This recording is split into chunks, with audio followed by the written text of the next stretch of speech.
नमस्कार, मैं हूं राजेश पांडे। आप देख रहे हैं श्री नारद मीडिया। नारद मीडिया की टीम इस समय उज्जैन के महाकाल मंदिर में है और जैसा कि आप देख रहे हैं इस समय सायंकाल की महाकाल की आरती चल रही है सायंकाल वेला में।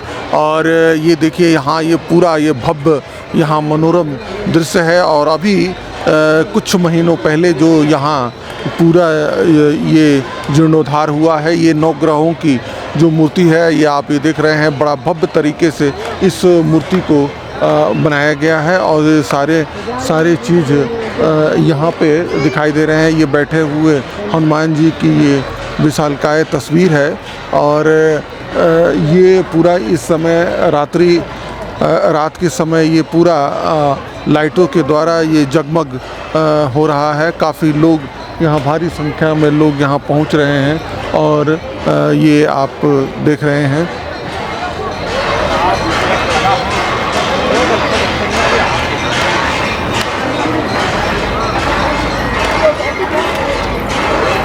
गरम तो लग रही है अंदर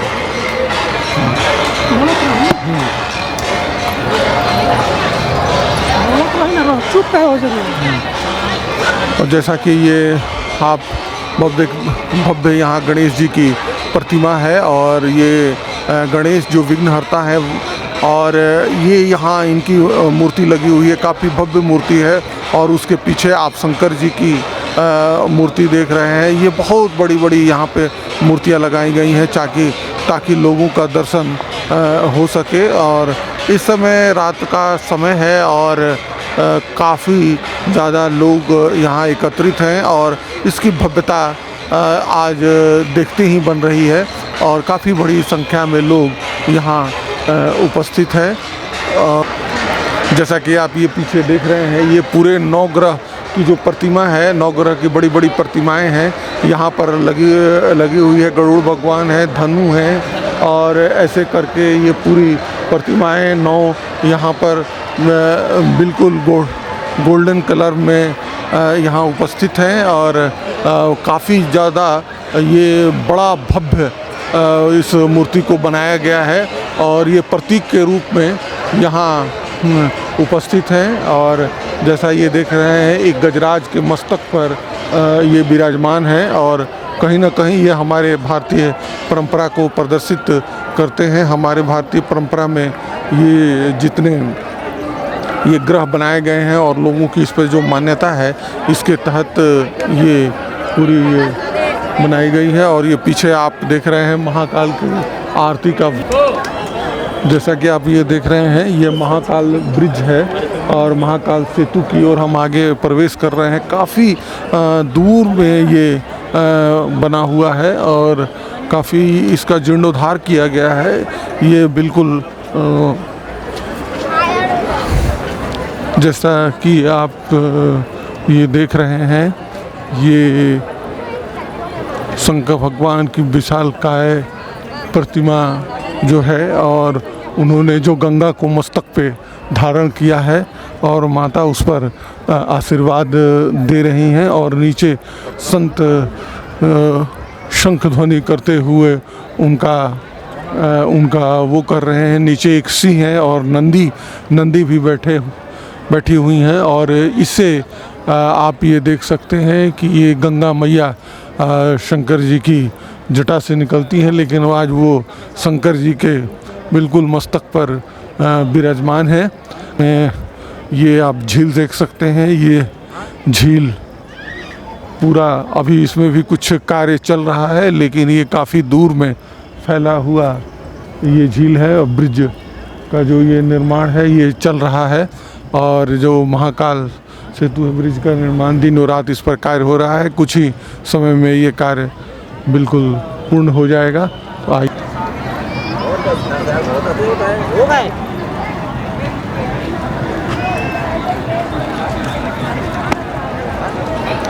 जैसा कि आप ये देख रहे हैं, ये महाकालेश्वर मंदिर का प्रवेश द्वार है।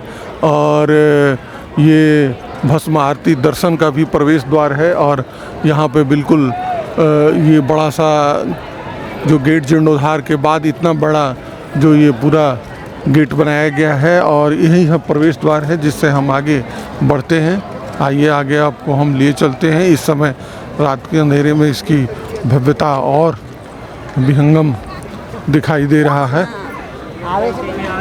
माता, जैसा कि आप ये देख रहे हैं, भारत माता मंदिर श्री महाकालेश्वर भक्त निवास माधव सेवा न्यास उज्जैन।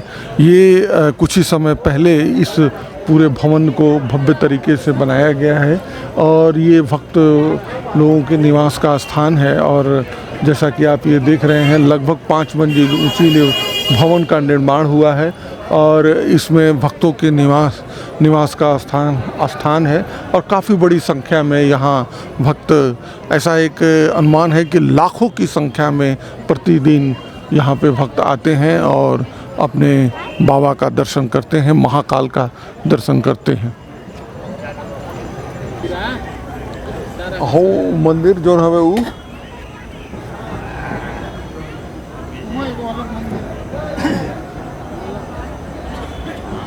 चलिए हम संगम हो जाए, चलो जाओ।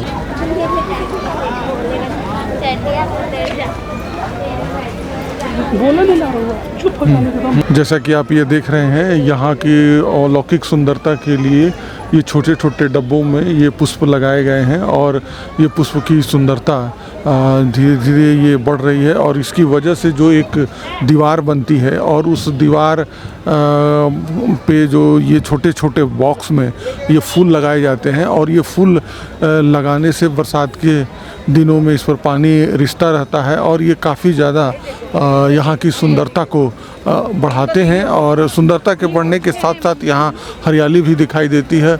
और ये आप बगल में देखिए, भव्य यहाँ पे एक मूर्ति लगाई गई है और ये परशुराम जी की मूर्ति है। नीचे कोई लेटे हुए हैं और ये बिल्कुल इनके हाथ में सारे अस्त्र शस्त्र से ये सज्जित हैं और जैसा कि आप ये देख रहे हैं, काफ़ी भव्य रूप से यहाँ जो भी इस बार जो मूर्ति स्थापित की गई है उसकी भव्यता अपने आप में काफ़ी ज़्यादा बढ़ जाती है। और ये बड़े बड़े इस बार मूर्ति लगाए गए हैं और बड़े बड़े मूर्तियों का निर्माण किया गया है और इसकी भव्यता देखते ही बनती है। शाम का ये समय है और इस पर जो ये लाइटिंग है ये अपने आप में इसकी छटा को और ज़्यादा बिखेरते हैं और ये अच्छा ज़्यादा करते रहते हैं। जैसा कि आप ये पीछे देख रहे हैं, ये एक शंकर जी की बैठे हुए में ये मूर्ति है और ये एक ध्यान मुद्रा में है और ये पीछे आप पंचमुखी हनुमान जी की ये भव्य प्रतिमा देख सकते हैं। रात्रि की बेला है और इस समय ये इन जो मूर्ति पर ये जो लाइट है, ये लाइट की रोशनी में ये मूर्ति जैसे लगता है कि ये अब ये बोल उठेंगे और काफ़ी, मैं पहले भी आपको बताया कि काफ़ी भव्य तरीके से इस बार इन मूर्तियों को आकार दिया गया है। और ये बगल में जो आप देख रहे हैं, ये नरसिंह भगवान प्रकट होते हैं और उनको प्रहलाद के द्वारा उनकी पूजा की जाती है। ये बगल में आप काल भैरव को आप देख सकते हैं, उनका जो वाहन है जिसे हम कुत्ता बोलते हैं, ये कुत्ता भी उनके साथ है और ये काल भैरव है। आप ये पीछे देखिए, ये पीछे भारत माता मंदिर है और भारत माता मंदिर काफ़ी भव्य है, पताका ऊपर फहर रहा है और भारत माता मंदिर की भव्यता अपने आप में बेजोड़ है। जैसा कि आप ये पीछे देख रहे हैं, ये एक शंकर जी की खड़े में मूर्ति है और ये त्रिशूल लेकर बिल्कुल शांतचित्त भाव में शंकर जी खड़े हैं। और ये आप पीछे देखिए, ये समुद्र मंथन का ये दृश्य है और एक तरफ देवता हैं और एक तरफ दानव हैं और नाग पास से ये इस समुद्र को मंथित किया जा रहा है। और जैसा कि ये आप देख रहे हैं, ये समुद्र मंथन का दृश्य है और एक तरफ देवता हैं, एक तरफ दानव हैं और जो बासुकी नाग हैं उनको बिल्कुल ये मथनी बनाया गया है और मथनी बना के और ये समुद्र का मंथन किया जा रहा है। और इस समुद्र के मंथन से जो विष निकला है इसे आप देख रहे हैं, शंकर भगवान उसे पी रहे हैं और उनके कंठ का जो रंग है वो नीला हो गया है। तो इसे हम ये जो नीलकंठ भगवान के नाम से भी इन्हें हम जानते हैं। और ये आप यहाँ साक्षात देख सकते हैं कि इनका कंठ इस विष के पान से, आप देख रहे हैं ये विष का पान कर रहे हैं और विष का पान करने से इनका कंठ जो है वो नीला हो गया है। काफ़ी भव्य तरीके से इस मूर्ति को बनाया गया है। सबसे बड़ी बात यह है कि इन मूर्ति के माध्यम से भारत की सनातन संस्कृति का जो नई पीढ़ी को भान कराना है वो केवल अब चित्र के रूप में इसे ना देखें, बल्कि वो अब उसे एक भव्य तरीके से अपने मंदिर में भी देखें। आप जैसा देख रहे हैं ये पार्वती, माँ पार्वती जो है वो शंकर भगवान को दुलार रही हैं, खिला रही हैं। और यहाँ पे एक बोर्ड लगा हुआ है नीलकंठ महादेव एवं समुद्र मंथन। समुद्र मंथन एक महत्वपूर्ण प्रसंग है जिसका संदर्भ नीलकंठ महादेव और 12 वर्ष में होने वाले कुंभ से है। समुद्र मंथन द्वारा कई दुर्लभ वस्तुएं निकली जिन्हें देवताओं और असुरों ने समुद्र को मथ कर प्राप्त किया। इंद्र के अभियान के कारण ऋषि दुर्वासा ने श्राप दिया था कि सृष्टि श्रीहीन हो जाएगी। श्राप के कारण समस्त देवताओं के शक्ति क्षीण हो गई, असुर पराजित हो गए। तब सहायता के लिए सभी देवता ब्रह्मा जी के पास पहुंच गए। ब्रह्मा जी ने संकट निवारण हेतु ऐसा ये कार्य किया और ये वासुकी का सिर पकड़। इस प्रक्रिया के परिणाम 14 विभिन्न वस्तुएं थी जो हलाहल विश्व, लक्ष्मी, अप्सरा, वरुणी, कामधेनु, ऐरावत, कल्पवृक्ष, सागर आदि की प्रक्रिया से प्रारंभ, अंत में हलाहल विष और अमृत प्राप्त हुआ। भगवान शिव ने ब्रह्मांड को बचाने के लिए विष पी लिया। उस विष को अपने कंठ में धारण कर लिया जिससे उनका कंठ नीला हो गया। उनका नाम नीलकंठ महादेव भगवान हो गया। इस पर एक संक्षिप्त विवरण इस पट्टिका पे दी गई है। आप इस पट्टिका को पढ़कर इसको देख सकते हैं, प्राप्त कर सकते हैं। आप इस भव्य मूर्ति के माध्यम से देख सकते हैं रावण ने कैलाश पर्वत को उठा लिया है और हमारे पुराणों में ये कैलाश पर्वत का वर्णन है। और इसको उठाने की जो बात है वो रावण द्वारा है और उसने जटातवी, कलश जल ये ऐसे करके हमारे शास्त्रों में वर्णित है। तो आप यहाँ देख सकते हैं उसने कैलाश पर्वत को उठाकर और उसे बिल्कुल थामे रखा है। और यहाँ पर एक पट्टिका भी लगी हुई है जिस पर इसका पूरा विवरण लगा हुआ है हिंदी और अंग्रेजी में जो लगा हुआ है, जहाँ पर लिखा हुआ है रावण का कैलाश पर्वत उठाना। और इसको इंग्लिश और हिंदी दोनों में यहाँ पे ये लिखा हुआ है। काफ़ी भव्य तरीके से इसे बताया गया है कि रावण ने कैलाश पर्वत को किस तरह से उठाया। जैसा कि आप यहाँ देख रहे हैं ये जो बड़ी आप 3 प्रतिमाएं देख रही हैं, इसमें एक माँ सरस्वती हैं, एक माँ पार्वती हैं और एक माँ लक्ष्मी है। और इसके बाद में महामृत्युंजय का मंत्र जो है ओम त्र्यंबकम यजामहे सुगंधिम पुष्टिवर्धनम उर्वारुक वंदनान मूर्छियो मान्वितात्, ये श्लोक लिखा हुआ है। इसके बाद से ये कथा जो है यहाँ पर माता अनसुईया की जो कथा है इसको अब विवरण किया गया है।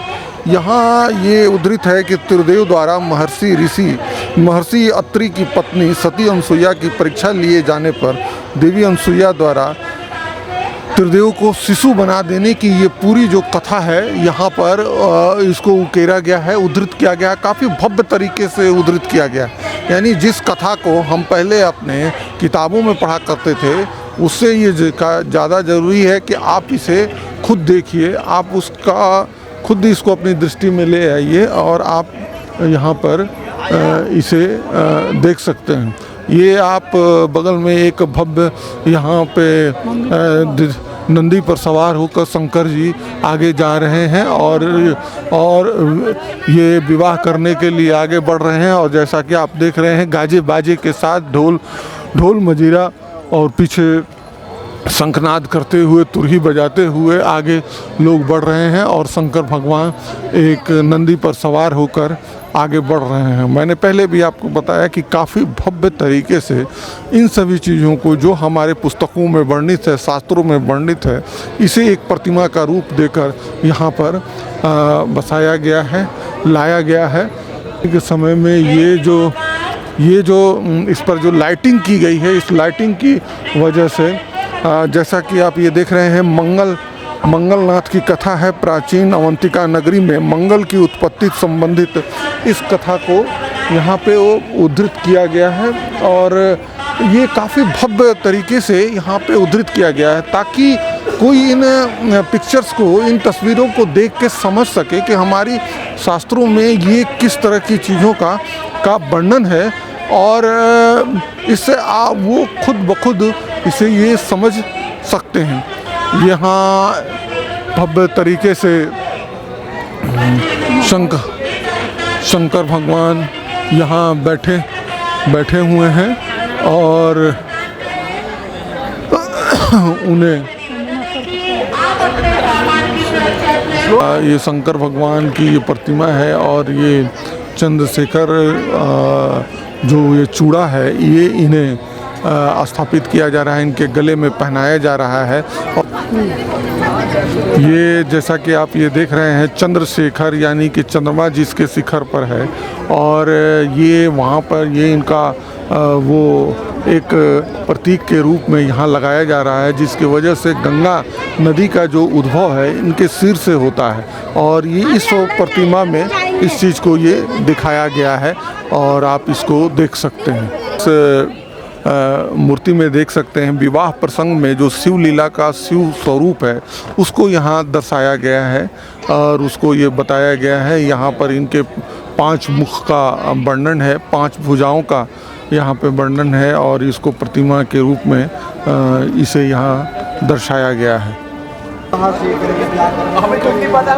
ये जैसा कि आप इस मूर्ति में देख रहे हैं, ये काल भैरव का है और ये जिस आप ये देख रहे हैं ये कुत्ते पे सवार हैं और ये काल भैरव की तस्वीर है। नीचे जो है मुंड पड़े हुए हैं, मुंड की गले में जो एक माला है और हाथ में खप्पर है और इससे ये काल भैरव की यहाँ प्रतिमा अवस्थित है। जो हमारे शास्त्रों में काल भैरव का वर्णन है वो इसे यहाँ दर्शाया गया है।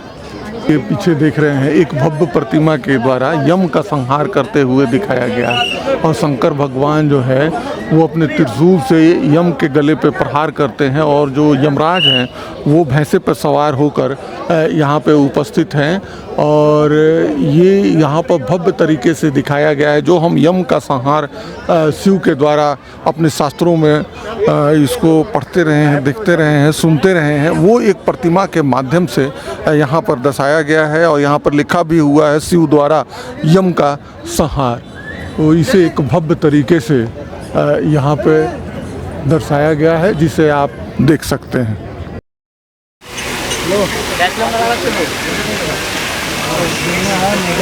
आप ये जानते हैं कि हमारे शास्त्रों में वर्णित है कि कंकड़ कंकर शंकर, ये कंकर जो शंकर है ये हमारे कण कण में समाये हुए हैं और इसका महात्मा हमारे शास्त्रों में वर्णित किया गया है। आप बड़े भव्य तरीके से यहाँ जो शंकर भगवान की प्रतिमा लगाई गई है और इस पर पानी का जो ये पूरा फव्वारा व्यवस्थित किया गया है और यहाँ जो महाकाल के द्वारा ये जो पूरी नगरी बसाई गई है इसमें एक अलग प्रकार की अनुभूति होती है और आप महीनों अपना समय लगाते हैं भस्म आरती के लिए, उसके रजिस्ट्रेशन के लिए। तो आप यहाँ पर अगर इन सारे चीज़ों का आप बढ़िया से इसको देखना चाहते हैं, समझना चाहते हैं, हमारे जो शास्त्रों में वर्णित है उसको आप प्रतिमा के माध्यम से देखना और समझना चाहते हैं तो आप यहाँ पर आएँ और यहाँ पर 1-2 दिन रुकें और ख़ासकर शाम के समय में जो संध्या का समय है और जो यहाँ लाइटिंग होती है वो अपने आप में बेजोड़ है और इसको आप देख सकते हैं। काफ़ी दूर में, लगभग हमें लगता है कि 2 किलोमीटर से ज़्यादा में ये फैला हुआ है। अभी भी इसका निर्माण चल रहा है और हमें लगता है कुछ समय और लगेगा जब ये पूरे अपनी भव्यता के साथ एक आम जन के लिए उपस्थित होगा और इसकी पूरी भव्यता निखर के आएगी। शाम का समय है और